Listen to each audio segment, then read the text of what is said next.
So today's session is all about understanding open access and licenses at Elsevier.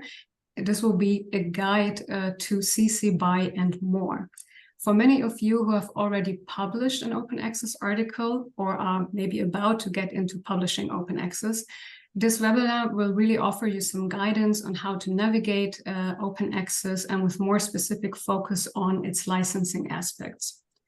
Now, while licenses itself sound like a rather technical topic, we will of course do our best to break it down for you into digestible chunks. And for you, it should be really important to get a better understanding so that it helps you empower you as authors when you're dealing with open access articles. Let's say whether that's in reusing or sharing another author's open access publication or promoting and enable other authors to share your open access publication. So hence, it will help you deciding which licenses to select for your article and understanding what you can and cannot do with certain licenses applied on open access articles. At the end of this webinar, you will have learned about the different open access licenses that exist and why they are important. You will understand more about Creative Commons and the open access licenses supported by Elsevier. You will also know more about the benefits that these licenses give to you as authors, readers, and institutions. And you will also learn about potential challenges and limitations of open access license. And with that, I would like to hand over to our speaker of today. Tori, could you please introduce yourself? Thanks so much, Eva. My name is Victoria Eva, or Tori Eva, as most people know me. So as you saw, I'm the SVP for Global Policy and Industry Relations at Elsevier, and my team predominantly covers open access policies and broader open science initiatives at Elsevier. I'm going to give a fair bit of background and context in relation to sort of broader open science ecosystem before getting into open access, and then explanation about end user licenses or user licenses or open access licenses. I use these terms quite interchangeably for better or worse. But I hope that context is helpful because I think it serves to give a bit more information about some of the terminology, indeed some of the jargon that goes along with user licenses. I'm going to attempt to keep to around 25 minutes to half an hour, try to take us to the half-hour point here, and maybe just a little bit over, but I do want some time for questions at the end as well. Right, so as I say, starting off with the broader context, so just take a few steps back. Why are we talking about user licenses? Well, in particular, they are starting to figure far more ubiquitously in sort of the broader open science narrative and ecosystem. And what do I mean by open science? Well, there's a lot of different definitions for open science, but the way we at Elsevier typically describe it, it's a way of making science, or indeed research. Science can be a bit limiting in some ways as language here, but making research more inclusive, more collaborative, and more transparent in terms of the way that research is put out into the world and shared. And we often like to think of open science or open research as a kind of house with various pillars supporting it. Open access is a key one that I'm sure most people will know about here, and I will get into more detail about what open access means in practice. But there's other pillars within open science which are arguably even more important at times than open access. So, for instance, open research data sharing, so how the underlying research data for an article or as part of the research project is widely shared and reported on. To support things like reproducibility.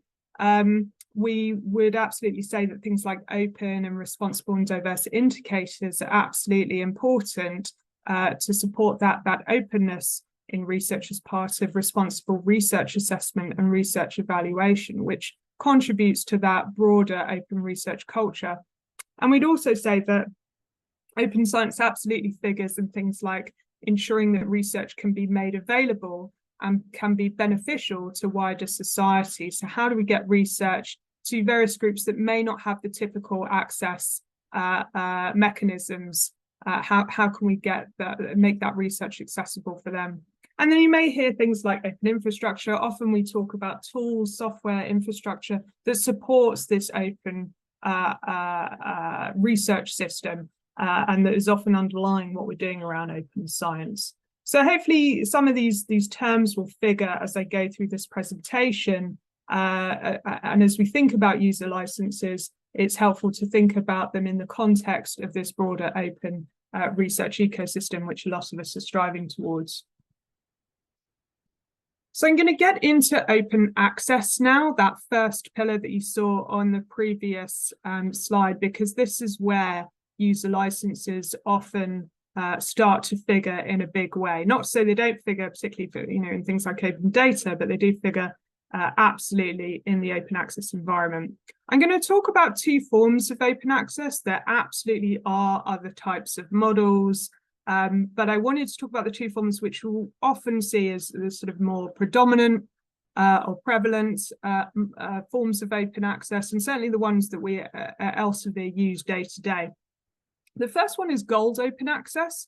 So this is the gold open access publication model. This is a publishing model, a way of publishing research. And what it essentially means, and really this is all it means, is that the final version of a research article, you could call that the version of record or the published journal article, that is made immediately and freely accessible or available to everybody. That's gold open access.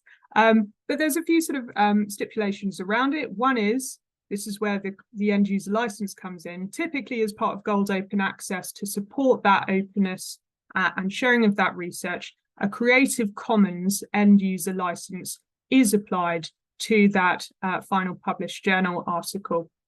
And the way that gold open access functions is that typically the cost of publishing is recovered upfront via a fee, which we call the Article Publishing Charge, or APC. Turning to green open access then. So green open access, I'd like to make a sort of important distinction here because it's something that trips, I feel, everybody up at one point or another. Green open access is not a publishing model or a publication model like gold open access. Green open access is a type of open access that derives out of the subscription model. It's when an author chooses to publish under the subscription model, but also chooses and wants to make their research freely available at the same time, but for many reasons may not be able to, may need to use the subscription model. They can still make their research freely available by making an earlier version of that final subscription article available. And this is what we call the accepted manuscript typically, and it's the version of the article that has gone through peer review, but is not that final published journal article. And under green open access, what we typically do is say if an author wants to make that accepted manuscript freely available, they can self-archive or as in deposit it into a repository, but they will need to do that after a time delay, which we call the embargo period. And here's where the user license comes in. We will typically say that a specific end user license has to be applied to that accepted manuscript. And I will go into more detail about what this all means in practice. As I said, there are other types of open access. So you will have heard of diamond open access, but potentially this is when there is no charge or fee to publish, as in that sort of pay to publish or gold open access model. And there is no payment to read, as in the subscription model. So it's free to publish and free to read research under the diamond open access model. And this is typically facilitated by, some kind of subsidy mechanism. So could be government subsidies, could be institutions subsidizing a journal, could be a learned society subsidizing their journal and covering those costs. There isn't that upfront direct payment to be paid by the author, institution or funder. There's also bronze open access, which I thought was worth mentioning here, given we're talking about user licenses, because bronze differs from gold open access, and it's a form of open access, but it's where a Creative Commons user license isn't applied to the research article. So it's an interesting one to think about as we go through this presentation. So I've been talking a lot already about user licenses. Why don't we just get to the crux of it and actually define what we're talking about here? So when we talk about user licenses or open access licenses, I mean, in publishing, really, Creative Commons user licenses are what we're actually talking about here. And these are essentially just standardized licenses that grant permissions to readers and designate how content can be reused. So it means that a creator who might have created some content, they can apply a type of Creative Commons license, and that gives permissions to others to explain to them how they can reuse that content, which could often go beyond typical copyright law sort of permissions and structures. So it's really a way of facilitating sharing by clearly illustrating and explaining what permissions are available for how that content can be shared and reused. There's lots of different types of Creative Commons licenses. I'm going to focus particularly on 2 today, but happy to take questions about others. The first one is what we call the Creative Commons Attribution License, or CC BY. As I understand it, BY literally means by, as in it is the creator, the content is by an author. So it's referencing that attribution piece.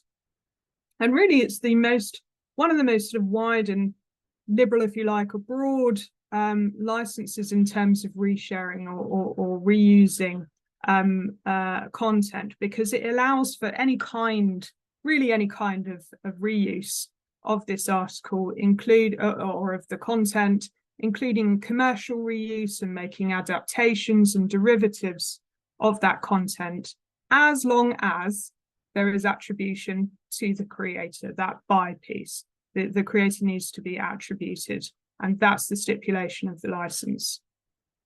There's another type of Creative Commons license that I'll reference quite a lot, which is we call it the Creative Commons non-commercial, non-derivative, or CC BY NC ND license. And there are derivatives, if you like, of this license. You might see the CC BY NC without the ND, or indeed the other way around, you may see CC BY ND without the NC. But what this license is about is it allows the same types of reuse and sharing as the CC BY, except you're not permitted to reuse the content for commercial purposes, for commercial uses, and you're not permitted to make derivatives of the article. And again, though, attribution still needs to be given to the creator.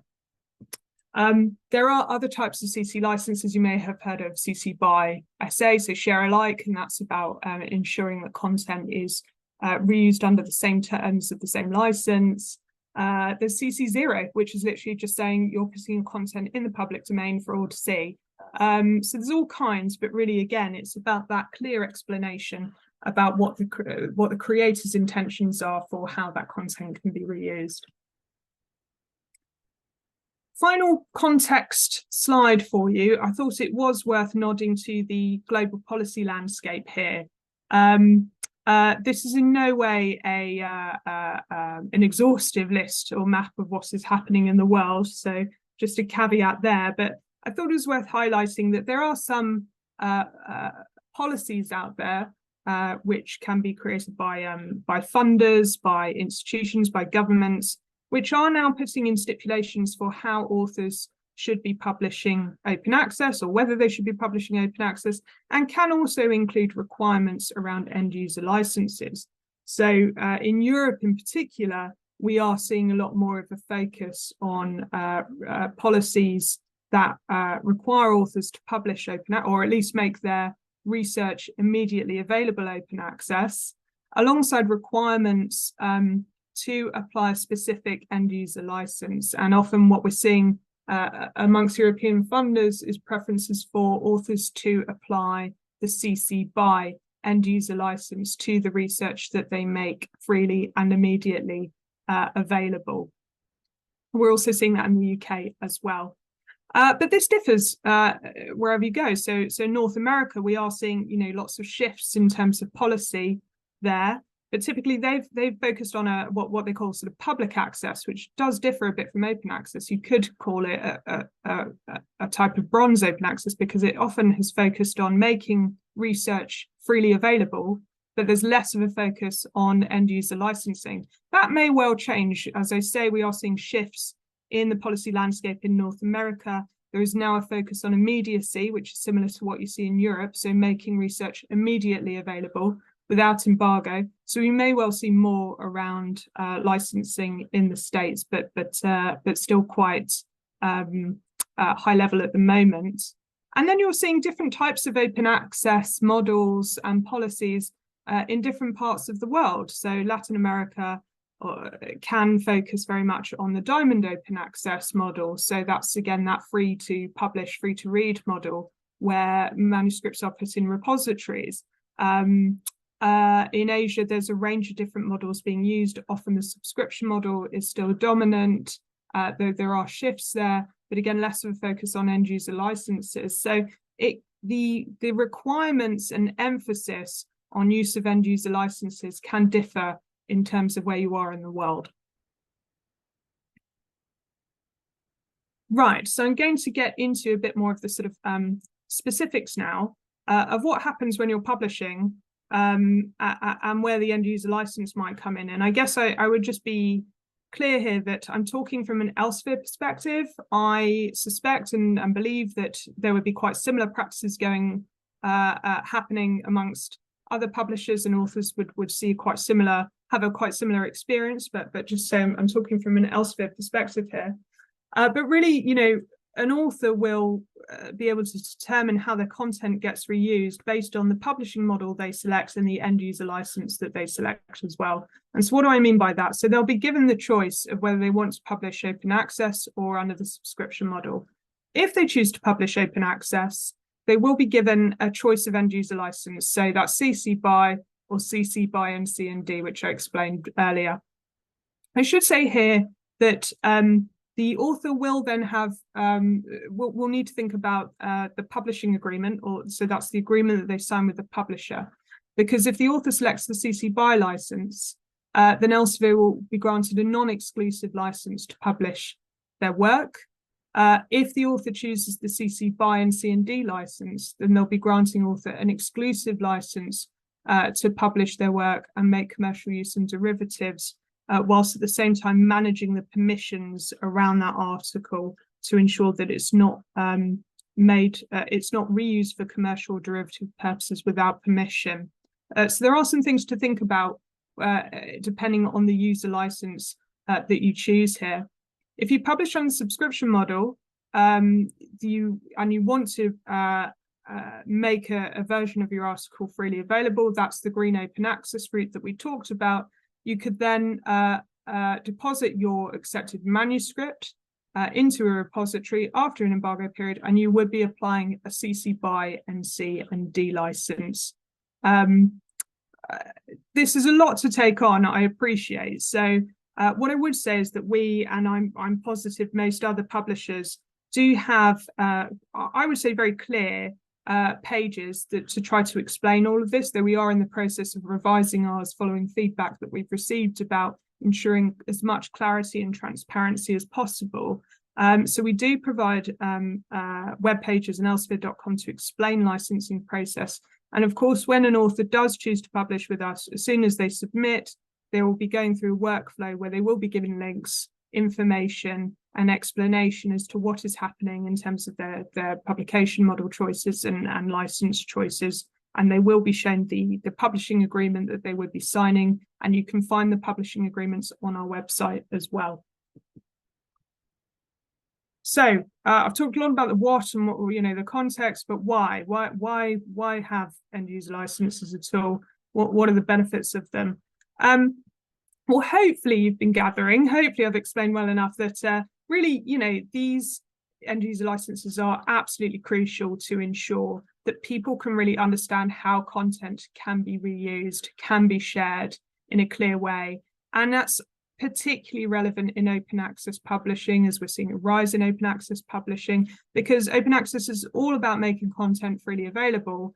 But as more and more content is made available, we need to have a bit of structure in terms of how can that content be reshared? What are the creators or the institutions or the funders' preferences here? Because as we've seen, there's policy requirements as well coming in on this. there's a lot to actually think about in terms of instead of just making your content out there and free. People want to understand how they'll be able to share that in line with copyright law and in line with the creators and others' preferences. And Creative Commons licenses do absolutely provide options to support that author choice, to support others' choices and preferences about how works can be reused. So as you've seen in terms of CC BY, it's a very flexible license in terms of sharing, and that might be really important to people. And you can see that particularly in Europe with the policy focus that I mentioned earlier. There's a real focus and emphasis on ensuring as openly available content as possible. And that's not just about making it available, but making it free to reuse and share in as many different ways as possible. And so there, CC BY becomes really, really crucial to that sort of preference and focus. There are others who have preferences to ensure that their work, for instance, does not get used for commercial purposes. So, for instance, an article put in a book and then sold by somebody else, and you don't know where it's gone. Some people may be worried about that. Others may be worried, and this happens in the humanities a lot, about misinterpretations or misunderstandings of their work, and therefore may be concerned about derivatives being made of their work. And that's where these other licenses like CC BY and C&D may come in to check those sorts of preferences. These licenses do absolutely support sustainable publishing models as well. We are able to provide and offer things like green open access across all our journals because we are able to apply that CC BY and C&D license to the accepted manuscript that makes available. And that balances out the reassurance for us that we can sustain that subscription model in a viable way with the need for people who want to share their subscription articles. It, as we've talked about, supports compliance with funder mandates and really supports things like author citations and feeding into things like provenance, understanding the source of where research comes from. So building into that research integrity and reproducibility that we all want to see. Let me just check time here. Okay, I'm going to speed through. I know this is quite a heavy slide. I don't want to get into this in too much detail because I know there's a lot here. I would just like to point out a few things here, and the fact that authors will absolutely retain lots of rights to be able to share and reuse their work. Just to highlight a couple of distinctions. This whole time I've been talking about the research article, and I have had questions before about why are you taking rights to, my research? We don't. We're only talking here about the research article, so the write-up of that research. So we and others don't make any claim to the research itself, and that's not what we're here today to talk about. Same goes for research data as well. And authors can essentially reshare and reuse their research articles as per the terms of the end user license, plus additional rights that they will get, which I've covered below. But I also, this grid, I think, is helpful to show that actually, regardless of the publication model or the end user license you might be choosing, often you will get the same kinds of rights. So authors will retain copyright if they publish open access. They won't retain copyright if they publish on the subscription model. But for this sort of group in the middle, they'll kind of get all the same types of rights, which include things like reusing material in a book length, in compilations of their own works, in figures or tables in other works, sharing for scholarly purposes and as part of collaborations, sharing with preprint. Where you see the differences is where you get into things like commercial. So if you publicly share the final published article on a commercial site, that is seen as commercial reuse. And so you'll see here, if the article is published open access with the CC BY license, then that is permitted because commercial reuse is permitted under that license. But it is not permitted under the CC BY and C&D license because that is commercial reuse, which that license does not permit. So you can see where the differences start coming in with these end user licenses. So challenges, I say a bit through gritted teeth. I mean, I don't want to say that there's lots of issues with Creative Commons licenses. I do think there can be confusion. Have publishers help with this? I hope things like this help, but we could be better in explaining things.